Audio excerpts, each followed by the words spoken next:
اور فرمایا یا ایھا الذین آمنوا استجیبوا للہ وللرسول اذا دعاکم لما یحییکم، اے اہل ایمان اللہ اور اللہ کے رسول کو لبیک کہو جب وہ تمہیں پکاریں اور ایسی دعوت دیں جو تمہیں زندگی عطا کرنے والی ہے۔ اللہ کی دعوت زندگی عطا کرنے والی۔ قرآن مجید کی اگر ڈکشن پہ آپ غور کریں تو وہ عام لوگوں کو خشب مسندہ قرار دیتا، ایسے ایسے ایڈجیکٹوز ہیں کہ انسان حیران رہ جاتا ہے۔ لوگ بیٹھے ہوئے ہیں تکیہ لگا کے، ایسے کہ جیسا کہ آپ نے لکڑی کے چوکھٹوں کو دیوار پہ یا اس پہ سند پہ آپ نے سجا رکھا ہو، جان کوئی نہیں ہے، چوکھٹے،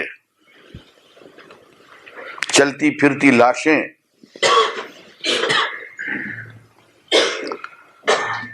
اور فرمایا کہ دل ہیں مگر غور نہیں کرتے، آنکھیں ہیں سنتے نہیں، کان ہیں، آنکھیں ہیں دیکھتے نہیں، کان ہیں سنتے نہیں، اولئک کالانعام، جانوروں کی طرح ہیں، بل ہم اضل، ان سے بھی زیادہ گمراہ گئے گزرے۔ زندگی مفقود، اموات غیر احیاء، مردہ ہیں زندہ نہیں ہیں۔ فرمایا کہ ہم ایک دعوت دے رہے ہیں، اس دعوت پہ لبیک کہو، تمہیں وہاں سے زندگی ملے گی۔ اور میں نے شاید پچھلی مرتبہ بھی عرض کیا کہ علامہ نے شعر اس آیت کو بہت خوبی سے ادا کیا کہ خود بدانی قدر تن از جاں بود۔ اتنی بات تو تم جانتے ہو کہ جسم کی قیمت، تن بدن کی قیمت جان سے ہے، تو آگے یہ بھی جان لو قدر جاں از پرتوے جانا بود، اور جان کی قدر و قیمت جو ہے وہ پرتوے جانا کے دم قدم سے ہے۔ جسے پرتوے جانا نصیب ہو گیا، جس پہ محبوب کی ذات کا عکس پڑ گیا، محبوب کی محبت نصیب ہو گئی، اس کی جان میں قدر و قیمت آ گئی، ورنہ وہ چلتی پھرتی لاش ہے۔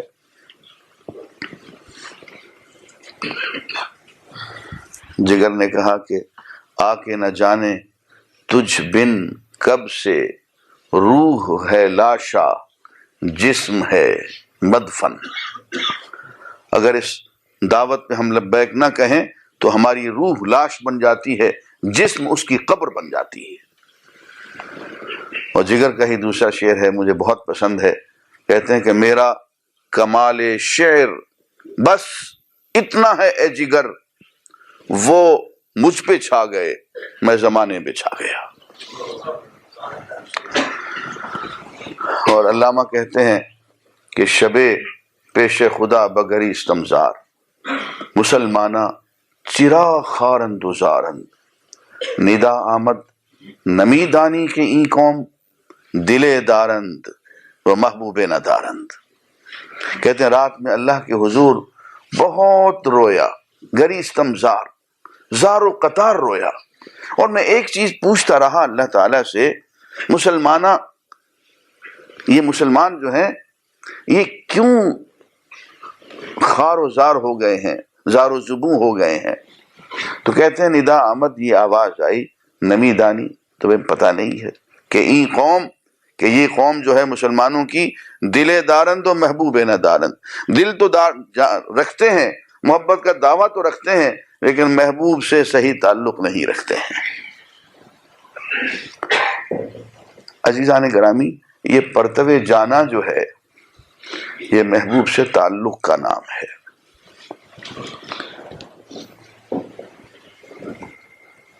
ایک آیت پڑھتا ہوں اور میں سمجھتا ہوں کہ وہ آج کے اس لیکچر کی، جیسے وہ کی نوٹ ہوتا ہے نا، کی نوٹ ہے۔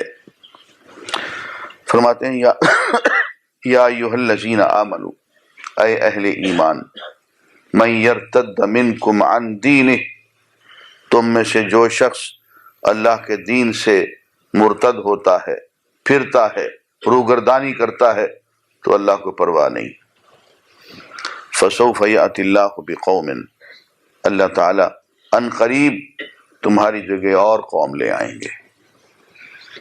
یحبہم، جو اور قوم لے کے آئیں گے ان کی کیا صفات ہوں گی ذرا دھیان دیجئے. یحبہم، اللہ ان سے محبت کرتا ہوگا. وَيُحِبُّونَهُ، اور وہ اللہ سے محبت کرنے والے ہوں گے. أَذِلَّةٍ عَلَى الْمُؤْمِنِينَ، مومنین کے سامنے وہ بچھ بچھ جا رہے ہوں گے، انتہائی تواضع کرنے والے مومنین کے سامنے. أَعِزَّةٍ عَلَى الْكَافِرِينَ، اور کفار کے سامنے بہت دبدبے والے ہوں گے.